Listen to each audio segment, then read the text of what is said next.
Hello, Mrs. Bullen here, and we're going to take a look at Learning Target 2.1. I can solve one variable equations.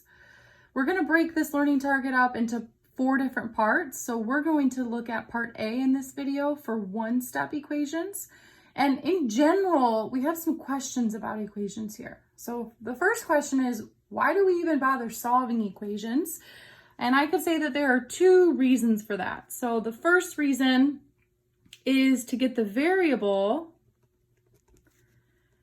and our variable can be many different letters. We've talked about some common ones, X, Y, A, B, etc.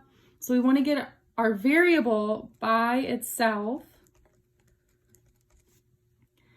And the reason it's helpful to get the variable by itself, and we'll see this with our next learning target, is so that we can solve real-world problems. So to solve real-world problems. So we'll have a scenario, and if you can write an equation using a variable, and then you can get that variable by itself, you can find the solution to your real-world problem. Second question, how do we solve equations? So this will help us jump into our examples today. One way that you could say it is that we have to keep our equation balanced. You always have to keep your equation balanced. What do I mean by keep equation balanced? Whatever we do to one side of the equal sign, we must also do to the other side of the equal sign. So another way of saying that is we must change both sides of the equal sign have to have the same changes. And the way we do that is by doing the inverse operation. To inverse operation, I'm going to underline this. Do the inverse operation to get variable by itself.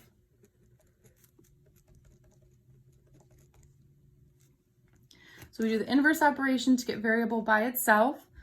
And I left a space here for us to make a really important note. This inverse operation, what does that mean? That means that the operations of addition and subtraction go together, and the operations of multiplication and division go together. So in order to undo addition, we must use subtraction. And then if we want to undo division, we must do multiplication. So you need to keep in mind which operation goes with which. Addition and subtraction are inverses, and multiplication and division are inverses. All right, if we jump into examples, our directions tell us to solve each equation. So for example 1, I have x plus 9 equals 24. So I have an equation with an equal sign, and we have to keep this balanced. So whatever I do to one side of my equal sign, I also have to do to the other side. So x plus 9 equals 24. I want to get this to read x equals. I want x to be all by itself. So I need to move a positive 9 over to the other side. And the way I undo this plus 9 is by doing its inverse, or by doing minus 9. Whatever I do to one side of the equation, I also must do to the other side. So I have to subtract 9 from both sides. So 9 minus 9 here cancels, which is what we wanted to happen. And we're left with x equals 24 minus 9 gives me 15. So my final answer, x equals 15. And again, we did that by using the inverse of addition, which is subtraction, and we subtracted 9 from both sides. Example 2, 23 equals a minus 5. Now our variable a is on the right side of the equal sign, which is no big deal. We want to get a by itself. So what's in the way of a being by itself? Well, we have a minus 5. So how do we undo this minus 5? We do the inverse of subtraction, which is addition. So I need to do plus 5. Whatever I do to one side, I must also do to the other side.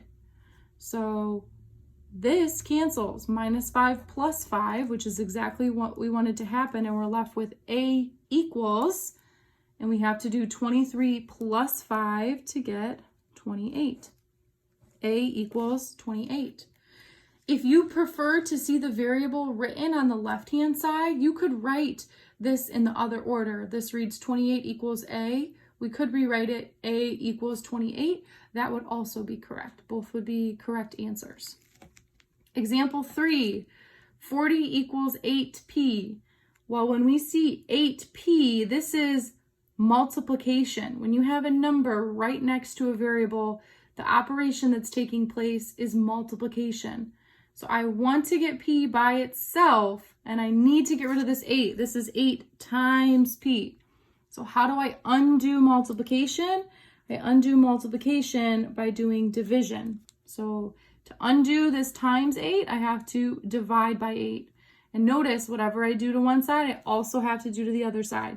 So 8 divided by 8, that's just 1. That cancels. I'm left with p equals, and on the left side of my equal sign, I have to do 40 divided by 8, which is 5. So my final answer, p equals 5.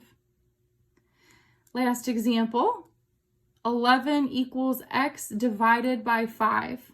So I want to undo this divide by 5 so that I can have x all by itself.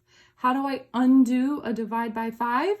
I have to do the inverse operation of division, which is multiplication. So I need to times by 5 on both sides.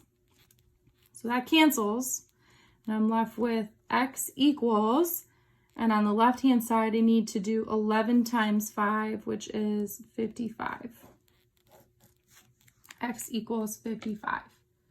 So these 4 examples gave you really an example of each of the inverse operation scenarios, where here we did subtraction, addition, division, multiplication. So now you have 4 problems to try on your own. Go ahead, pause the video, and then click play when you're ready to see if you got your answers correct. All right, here are answers. For the first U try, I got R equals 39.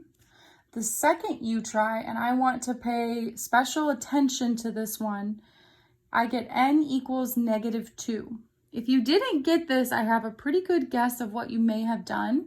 When you see -7N, a common mistake is that because students see a -7, you do +7 to each side. So if you added 7 here, you clearly got a different answer.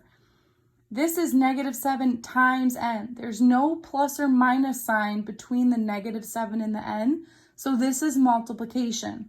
So in order to undo multiplication, we have to do the inverse of multiplication, which is division. So in this problem, I divided by -7, and that's how I got -2.